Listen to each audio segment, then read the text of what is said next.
այսպես օդում կախված մնաց երևանցիների եւ Վիոլայի հարաբերությունների վերաբերյալ հարցը, որովհետեւ պարզ է, որ կառավարության բանակցությունների արդյունքում այն սահմանափակումը, որի մասին հայտարարել էր ավելի վաղ Վիոլան փոփոխության ենթարկվեց, բայց այդպես էլ չհասկացանք լավ դրա ապագան որն է եւ ինչպես ենք մենք առհասարակ փորձելու լուծել այս խնդիրը, որովհետեւ խնդրի լուծման հետաձգումը խնդրի լուծում չէ ակնհայտորեն։ Շնորհակալ եմ Տիկին Ղազարյան։ Ինչպես արդեն նշել ենք, ներկայում երկու շաբաթյա ժամկետ ենք խնդրել Վեոլիայի հետ աշխատելու եւ վերանայելու ժամանակացույցը։ Մեր նախնական գնահատականն այն է, որ այնտեղ պոտենցիալ ունենք ժամանակացույցը բարելավելու, լավարկելու եւ մեր գնահատականը հիմնված է երկու հիմնական գործոնների վրա։ Առաջինը պարտադիր կապիտալ աշխատանքների ծրագրերը, որոնք ընթացիկ են, իրականացնում ենք, բայց նոր թափ ենք հաղորդելու եւ դրանց արդյունքում ունենալու ենք խնայված ջուր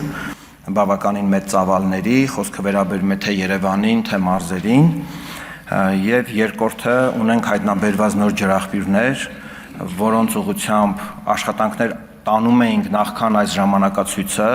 խնդրում եմ չկապել մեկը մյուսի հետ, ուղղակի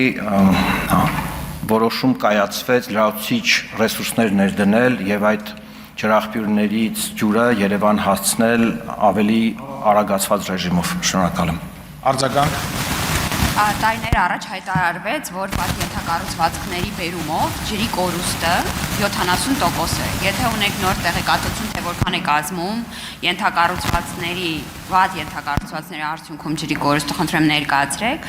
Եվ այստեղ էր մի հարց, որ թերևս չհայտարարված ջրանջատումներ կամ ջրի մատակարարման ժամկետի կրճատում որոշ համայնքներում կան։ Մենք գիտենք, որ այս պահին Երևանի տարբեր վարչական շրջաններում գիշերը ջուր չի լինում։ Այս խնդրի վերաբերյալ որն է ձեր դիրքորոշումը։ Վերջին մասը չլսեցի։ Երևանի որոշ վարչական շրջաններում գիտենք, որ գիշերային ժամերի ջուր չի լինում։ Այստեղ ինչպիսին է մեր դիրքորոշումը, ինչպես ենք պատրաստում այս խնդրին լուծում տալ։ Սկսեմ երկրորդ հարցից, հայտարարված 7-ժամյա անջատումը մենք հիմքեր ունենք մտածելու, որ կարող են կրճատել մինչև 3-4 ժամ։ Այսինքն ջրանջատումներ լինելու են, որովհետև ամառվա պիկ ամիսներին մենք կարիք ունենք գիշերային ջրանջատումների, որպեսզի ջրավազանները լցվեն եւ ցերեկային ժամերին այդ ջրավազանի ջուրը օգտագործվի։ Բայց 7 ժամի փոխարեն կունենանք 3-4 ժամ։ Ինչ վերաբերում է կորուստներին, ռոռոկման համակարգում դրանք գնահատվում են մոտավորապես 46-ից 50%-ի շրջանում, ինչ վերաբերում է Վեոլիայի ստանձնած պարտավորություններին ջրամատակարարման ենթակառուցվածքների առումով,